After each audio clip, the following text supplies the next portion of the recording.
morning, good afternoon or good evening, and welcome back to the Land Rover.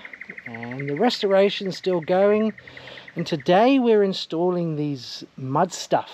These are door panels for the front doors. Mud stuff. They're plastic, actually a very expensive piece of plastic, but I think they look pretty good and pretty rough and rugged. So we're going to be installing these today. We'll see how it goes. Apparently a couple of reviews I've seen online, these are probably the easier ones to install than the canvas ones.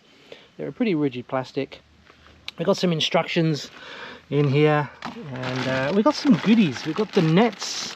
Apparently these nets are made by the same people that make Porsche.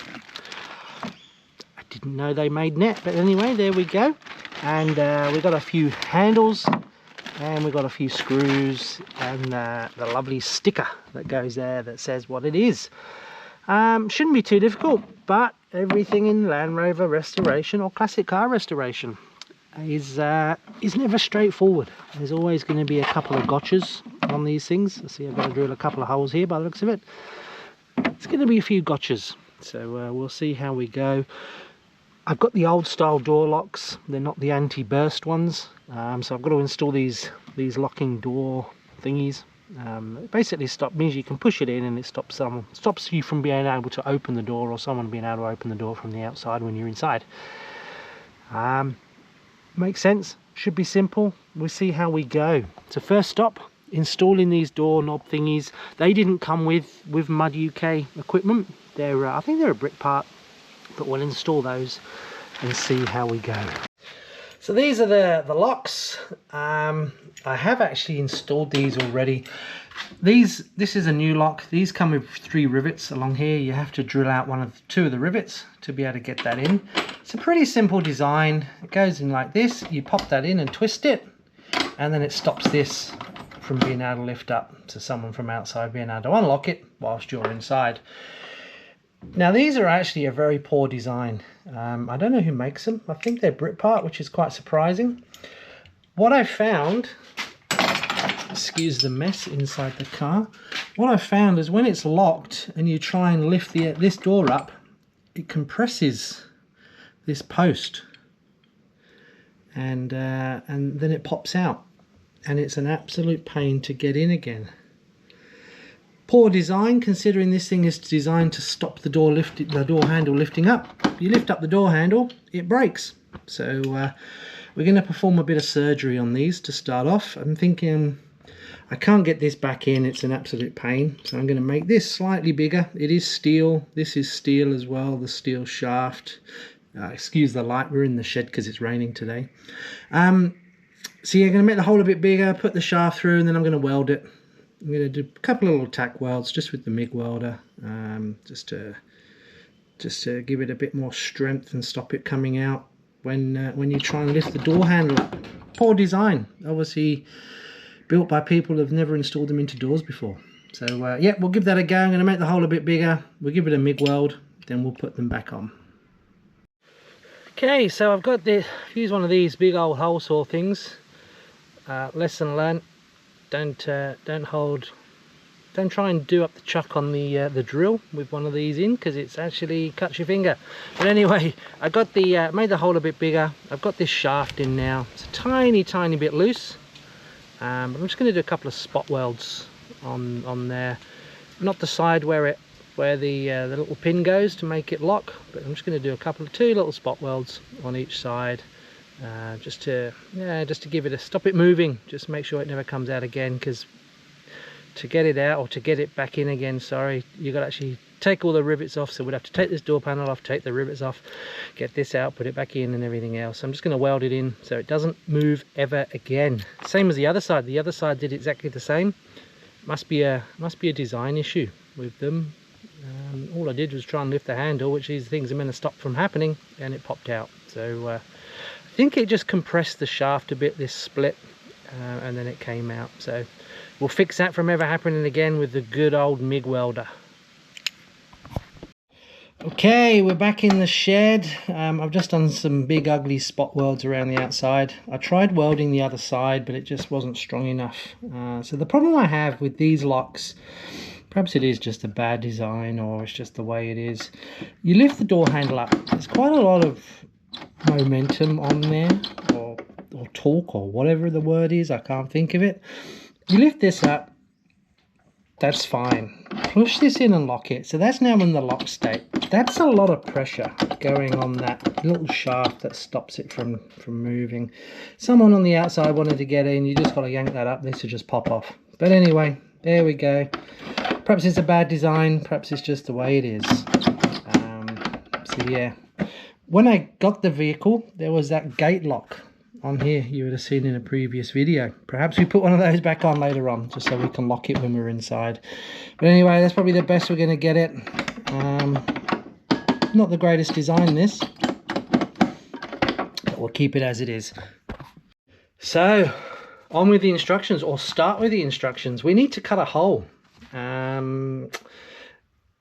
We need to try and make it look like this. At the moment it's a solid, so I'm going to get the hole saw out. Getting it in the right place is going to be a bit of a pain.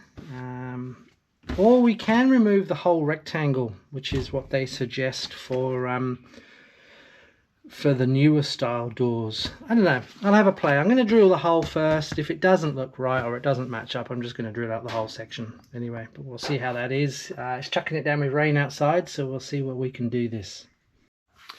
So that's the door panel on so far. It's just resting on there. It's not going to win an award for the cleanest cut for the dodgy doorknob, but yeah, not too bad. I can't get the bolts through for the windows, so I'm going to take the nuts off. That might help it get through the holes. Apparently these are designed so you can undo the nuts and take the window off and drive without the windows if you wanted to. So that's where we're up to. Not a bad job. This took, I mean, welding these things and fixing them, that took probably about an hour and a half. Cutting that hole took 3 minutes, as you can see by the quality of it.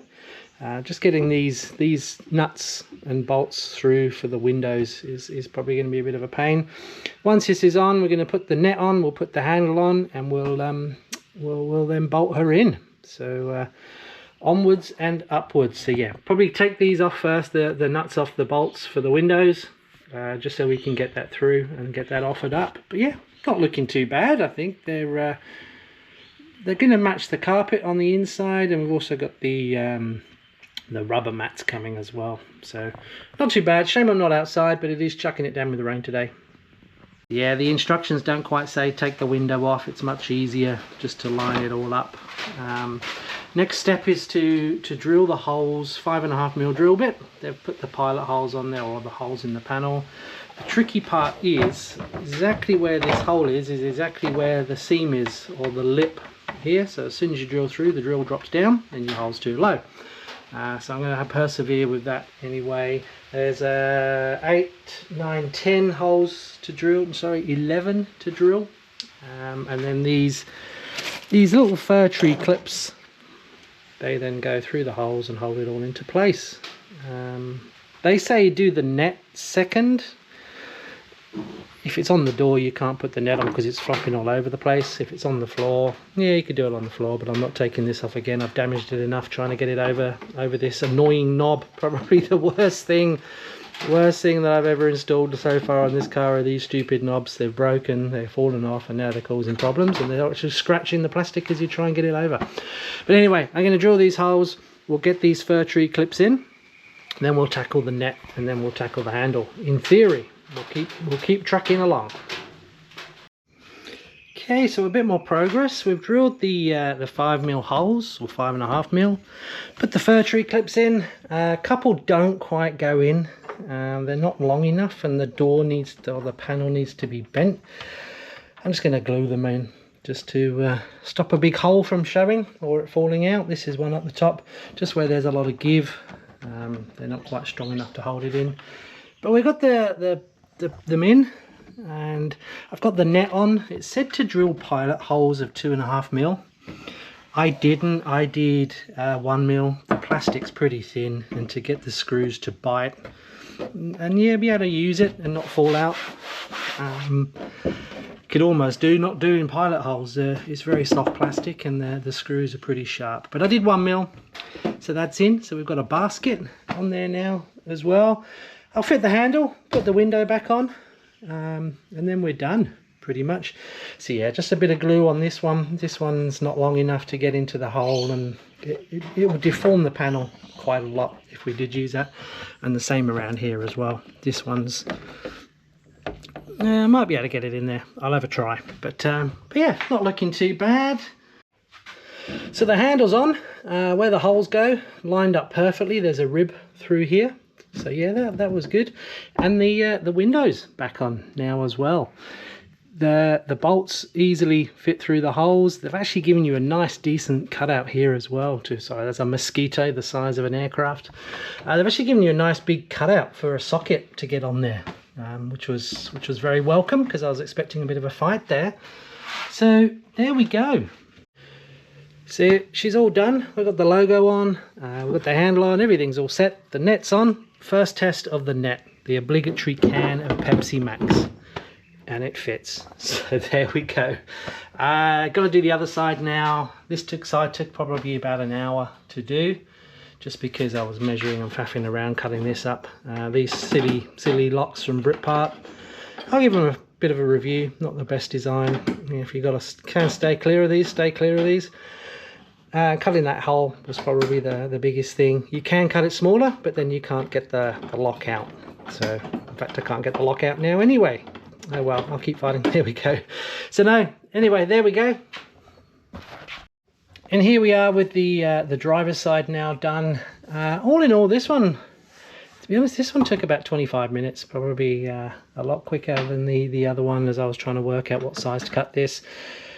Follow the instructions. The instructions did say try a circular hole cutter. That's not going to work. You're never going to line that up, and unless you're pretty lucky or you're a lot more skilled than I am.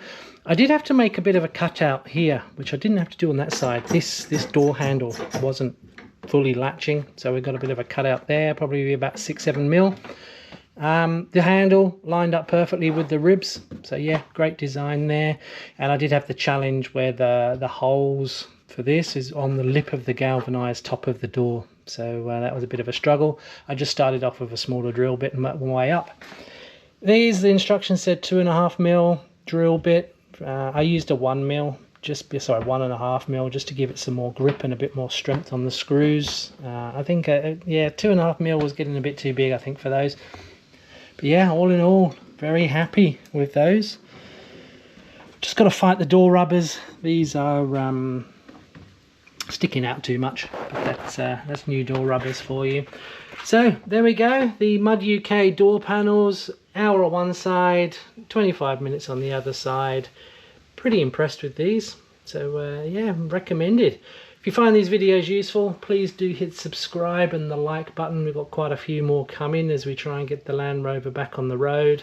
A few more parts coming as well. We've got the floor mats, we've got the wheels off at the moment. She's hovering on axle stands, so they'll be on soon with some brand new big meaty tyres. We've got the windscreen wipers to sort out, a couple bit more electrics, got the speedo to fix as well. So yeah, keep watching, stay tuned for the next thrilling installment of building this lovely grand old lady. Thanks for watching.